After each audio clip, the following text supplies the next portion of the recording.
Hey, this is Jordan Belfort, the real Wolf of Wall Street, and you're listening to The Anthony Rogers Show. Welcome back to the greatest show in the universe. Today we have legendary comedian Doug Stanhope, one of the biggest comedians in the game. How are you doing, man?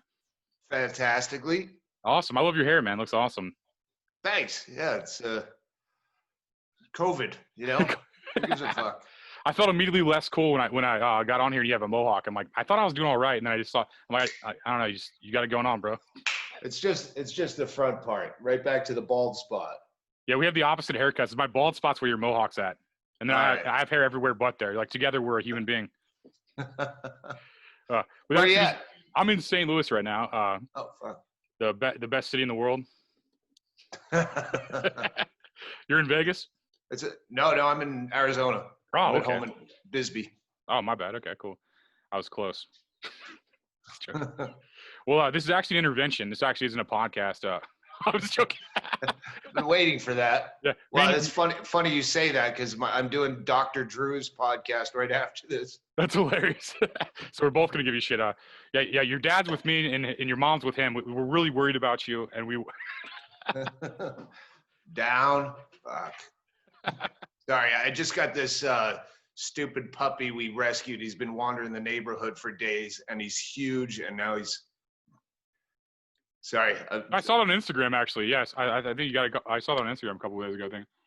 Yeah, yesterday he vaulted the 5-foot gate in front of my house trying to chase me down the street. Can't trust these dogs, man. Yeah, hang on. Let me shut this door because he's trying to get out. Go. Go lay down. Stupid. I think it's less of a rescue and more of a kidnapping, and now he's just fucking raining terror all over the house. That's hilarious, dude. So you have some big news right now too, man. On top of all this, so basically, you have a new special out and a new book. Yeah, the special's on Amazon. I hate to say new because we filmed it last year at Memorial Day, and it didn't come out till this year Memorial Day, but it's out there.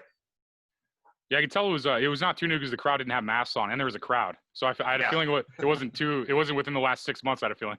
Yeah, fortunately the material's still relevant. And the new book's on Audible right now, exclusive, no encore for the donkey, and that'll come out in hardcover February, I guess. That's awesome. Congrats again, man. That's good news, man. Thanks. What have you been doing, and what's your COVID? What have you done for the last 8 months? I pretended to be scared like everybody else. I was like, yeah, I'm terrified of all this. I better stay inside. And basically, not much has really changed. I feel like I'm still kind of just a loser that sits inside. Hey, if this cigarette bothers you, let me know. I'm actually offended. Yeah, I'm actually super offended. I was Can you pass me one through the camera? Actually. So tell me about St. Louis. Are bars still shut down or? Yeah, it's pretty much how I imagine most major cities are, to where it's just no business after 11 o'clock. Just everyone's got a night time. I think the last place I played there was 2720 Cherokee. Oh, okay. That would have been fucking awesome. If I'd have known that, I would have went there. I like that venue and your comedy. Yeah, I love that. That whole neighborhood's kind of weird. I love it. Yeah, it's got 25 Mexican restaurants. Yeah. all around 2720. That's where I pre-gamed. Was it a Mexican restaurant there? No, that's where I eat half the time. Whenever I'm allowed to eat outside, whenever our Lord lets us eat. So, what I was gonna say. So, what advice would you give somebody looking to get into comedy, like as big as yourself? Say somebody listening to this just wants to start out in comedy and they don't suck. What would be your advice for them? I would always tell them to talk to the person that is where they want to be next. So if you haven't done an open mic, talk to someone who does open mics. If you've been doing open mics and you want to talk to someone who's, opening at clubs, because what am I going to tell you? I haven't started comedy for 30 years. So No, I honestly think that was really great and honest advice. Honestly, I think that can be said for any business. Probably, if you want to be Jeff Bezos, annoy him, work for him for free or something, figure it out. Figure out a way you can get. That's great advice. I think, honestly. Yeah, find the guy that's where you want to be next. What got you into comedy, originally? I thought I was funny. Went to the open mic a bunch. Well, it was the only talent I thought I could actually nurture because I didn't, I have, I'm not musically inclined. I'm not athletic. So it's a form of plumage. Hey, how can I get laid? I can't do karaoke. How do I draw attention to myself in this bar? Oh, they have open mic night. I should write some dick jokes. That's what I think it's the most honest thing like ever. Like most people just like to glorify it. Like you're just like kind of being. I mean, you got a huge success, and it's cool hearing you be that humble about it. I mean, I was a huge comedy fan. It was something that I was really into. It wasn't, yeah. And Dice Clay was huge at the time, and I knew his album by heart and would repeat it all the time. And the guy I worked for at the telemarketing company asked me if, because I was just repeating Dice all the time at the office, and he goes, "Hey, I have my cover band. If you want to open for me with that," and I said, "It's not my material." And he goes, "I don't give a fuck." I knew it was wrong, but I knew that, hey, if I could just have, some funny shit, I could get a gig. So I started writing. That's awesome. Yeah, you don't really see many cover band comedians or like cover comedians, I guess. It's like it's almost like a sacred thing in comedy not to do that. But like I think it's like funny that that's like your story though. I think it's just like very honest and funny like that. You're just like, yeah, I was just telling Dice. He actually deleted me. He called me fat on Instagram and blocked me one time. That's my relationship with Edward Dice Clay. He's like, "You're fat." Like he goes, your parents raised a fat faggot. I think is what he told me.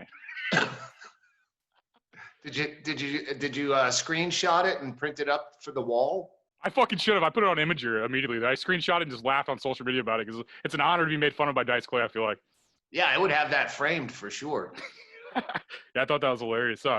So I got some questions from people from social media. Like we're asking, I built you up and stuff and told people I did that whole thing. I'm like, this is a person you've heard of. Would you like to ask some questions type shit? So let's see what we got. Some of these questions.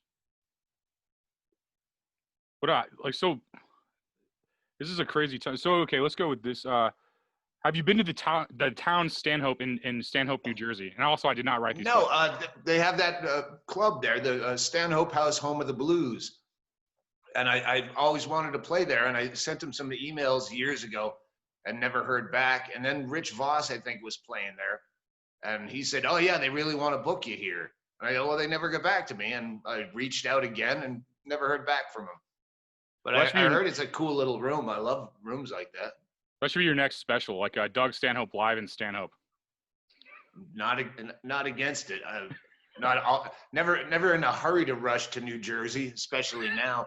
But yeah, I guess there's probably not a line right now. I imagine to get to New Jersey. But yeah, that wasn't my question. Some of these more like someone asked what your favorite breakfast food is. Like, what is your favorite breakfast food? Was the question. I'm pretty standard. Just fucking eggs and bacon. Fuck yeah, American. This one's a little darker. Again, this isn't my question. How does it feel to knowing he helped destroy the Man Show? I wouldn't credit you with that, but that's the question. Yeah, I'll get back to that. But one thing that I've actually since quarantine that I found that I ate as a kid all the time that is fucking cream of wheat. It's really goddamn good. No, I love cream of wheat. No, it's just a pain in the ass to make, and the dishes suck. But I don't think I've ever made it. I've only eaten it. I think my grandparents made it or something when I was a kid. I haven't had that in years. Yeah, it's not something you adults make for themselves generally. But I was very happy to ruin the Man Show to get back to that. I wasn't ducking that question. I was just thinking, fuck, I didn't eat breakfast. Now I want some goddamn cream of wheat or bacon and eggs. That Man Show needed to be put down.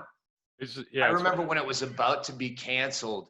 I was playing a club in Atlanta. I remember out in the parking lot, I came up with the idea that Massachusetts had just passed civil unions, gay marriage.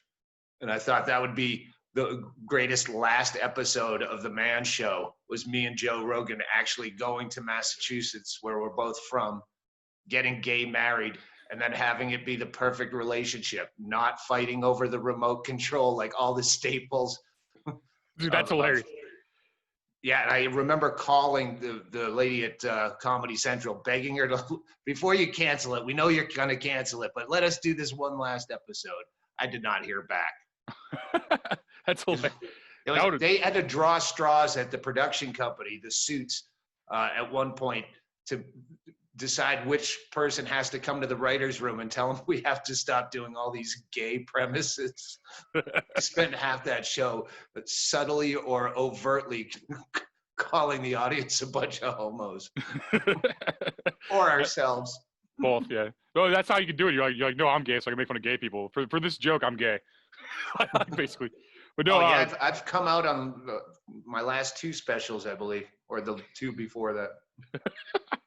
now you got to fake COVID. I've still not been welcomed in by the gay community, even though I've said outright that I am gay or trans. I'm trans as well. Yeah, they seem like bigots. Yeah. Gay people seem like bigots. This one's a little more upbeat. He goes, what's it like being the greatest of all time? That was another question for somebody on social media. All right, that's just silly. That's their perception. They think you're the greatest of all time. That's a good compliment. Apparently, enough from the last question. So. Yeah, that feels really. I'll just take that right now. I'll say, okay, I am the greatest of all time, and I'll take that. I'll welcome that into my blood. Well, congratulations on being the greatest of all time. Thanks. In a couple hours, I'll be suicidal again. I'll suck. Yeah, the next question. Go right to the next question, because I bet it says, how does it feel to suck all the time? A guy told me I sucked in Safeway the other day. He goes, hey, Stanhope, you suck. And I just smiled, but I couldn't tell if he was kidding, because that's something a fan would say to me. And everyone's wearing a face mask. So he couldn't tell that I was smiling at his comment. And I don't know if he was smiling when he said it. That is funny. Yeah, you can't get a read on the people, I guess. I didn't even think about that aspect of it being in public. Would you party with Hunter Biden? Oh yeah, I'm not caught up on that. I saw some allusions to. I assumed you were going to say Hunter Thompson when you said that. Yeah, it would have been a better question, but I didn't. These are social media questions. I have better questions. We used to play the who would you rather day drink with. First of all, I don't know anything about Hunter Biden other than he was trending and he was like a picture of him in a tub or something. I don't know. Allegedly, he was smoking crack in the video and was hanging out with a bunch of prostitutes and Chinese prostitutes or something like that. Yeah, I'd go Hunter Thompson over Hunter Biden any day. Good call. I think a lot of people. Who would you rather day drink with, Bukowski or Thompson? Drinking Bukowski, probably. Day drinking. It's a different animal. It is, slouched over a fucking bar that just opened. It's 11:30 in the morning. I go Bukowski for day drinking. Yeah, I don't think Hunter would be awake seems yet. Like he'd have way too much fucking energy at that hour. Yeah. Let's go do something crazy. He'd probably have the better Cocoa Cup, probably, but Bukowski probably a better time. Do you think cancel culture is ruining comedy? That's another question from social media. For some people, for people who acknowledge it, or people who have sponsors or TV shows that they have to straighten up and fly right, or they're going to lose their fucking cash cow. But only people that can cancel me are ticket buyers. That's a great point. That's very true. I'm also very lucky, because to have to come up and develop into any kind of active substance, you're going to have to navigate some new waters. But you'll find loopholes. Shit'll change. Everything's cyclical. Political correctness is not a new fucking term. That's been around since I started. Hate this whole new PC thing. It isn't new anymore. That's like. So what was it like when you first started out with PC culture and stuff? Like, what was like? What did you have to deal with to be start coming up? I guess. Well, I mean, I sucked anyway. I didn't have a point of view when I was 23. I remember having some bit that had the word cunt in it.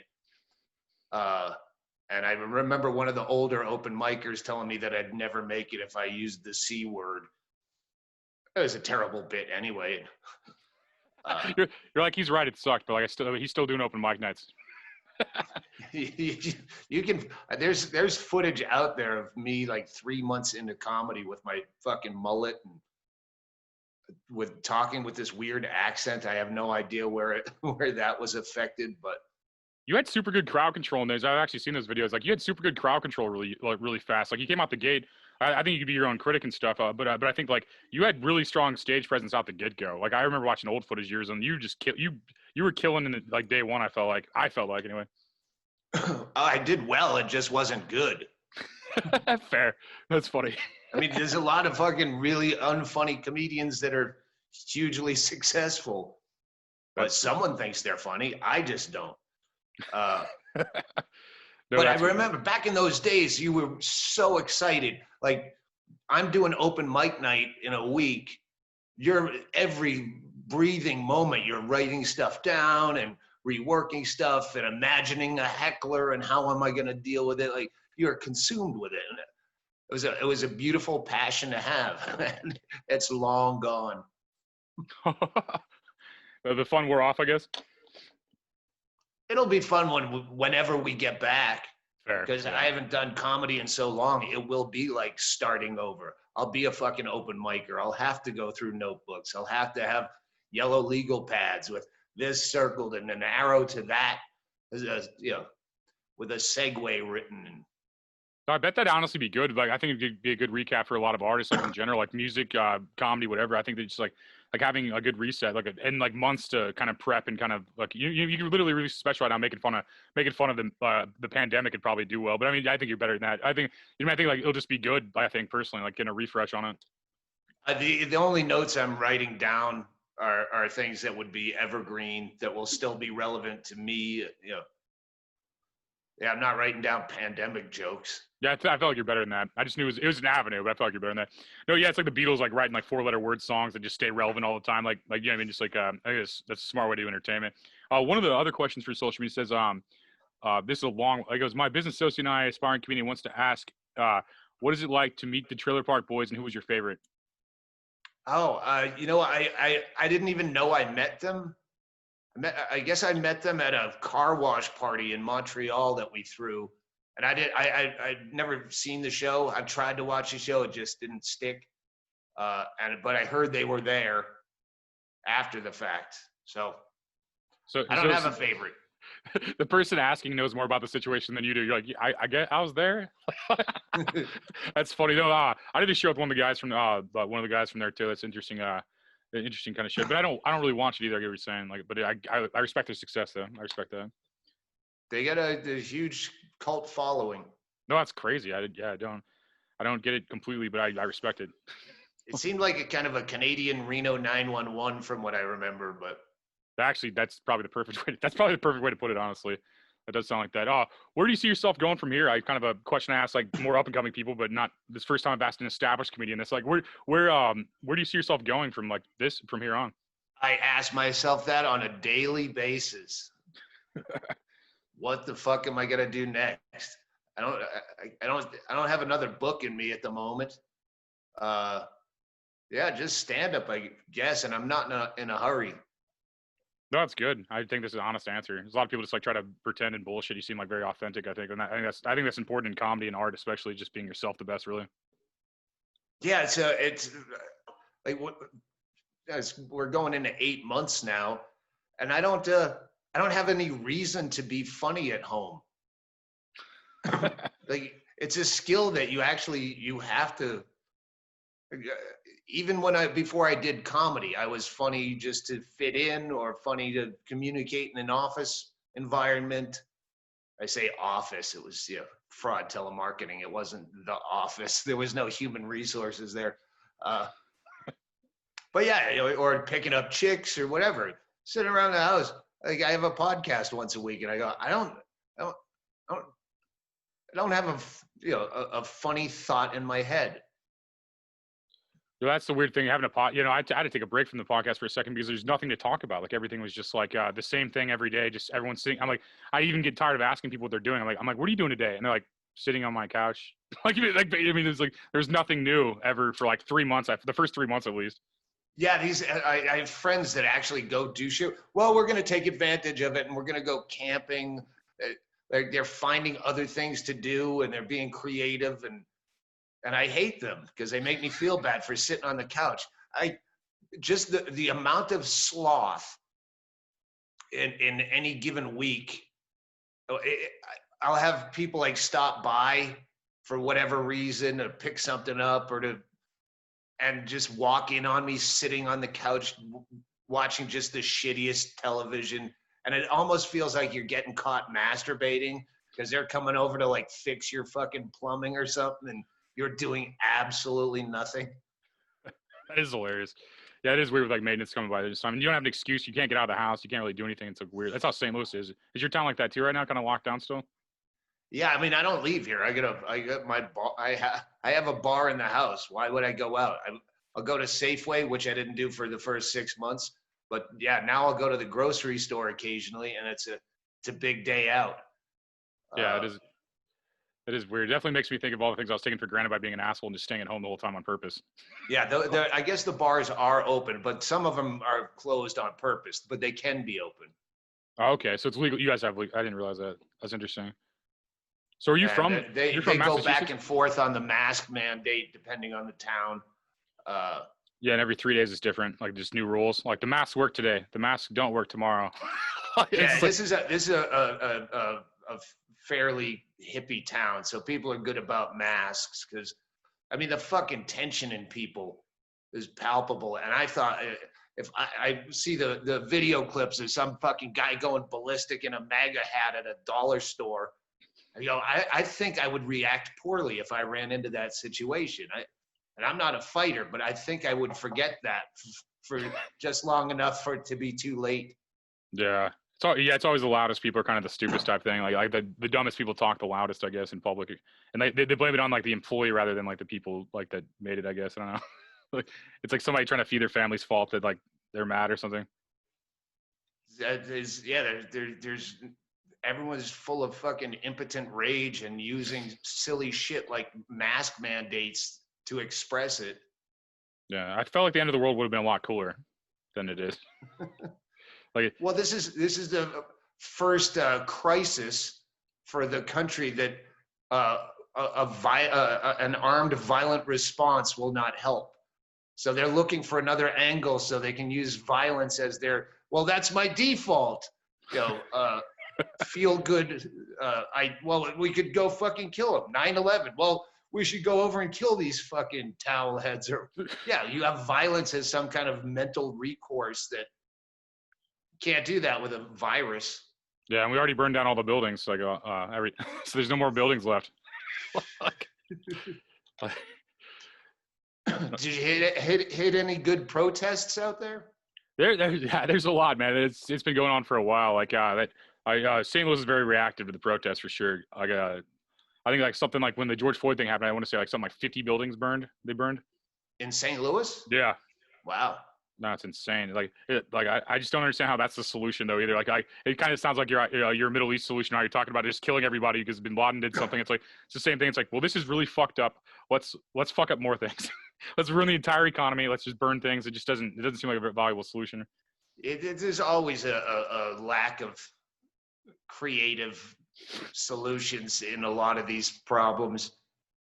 Yeah, I noticed that. It's just bust shit.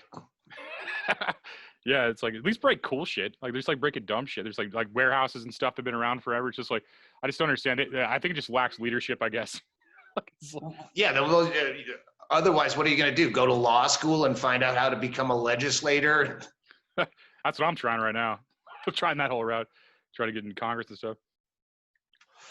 People, I did this as a bit back in Occupy Wall Street days, but why aren't you the cops? Huh. Why don't you just fucking cut your hair and fake your way in and fucking, get through the academy and just become a cancer on the inside? Warn people when the fucking cops are about to put on the fucking riot masks and tear gas people. That's super real, actually. That's a solution in logic. I don't know if that's a lot on the internet. I don't know if this podcast may get censored because it made sense. I don't think that's I mean, those people need jobs anyway. Why not go be a fake cop? That's undercover mole cop. That's hilarious. That was. Have you seen SLC Punk? No. Okay, it's like Salt Lake City Punk. It's a movie. And that was kind of the. Oh yeah. No, that's an old one. That's back from the the cult shelf on the back in VHS days when you'd go to the video store. SLC Punk. It was in the cult movies. Yeah, that was kind of the gist of the movie. Is like he was just trying to be an asshole. And then all of a sudden he's like, why don't I just go to law school and fix it? Actually, that was the exact thing he did. Basically, the main character did. He went from being like a punk guy, you look like Heroin Bob actually right now with the mohawk, like from that movie. I don't recall. Yeah, he had a mohawk and stuff. It was interesting movie for sure.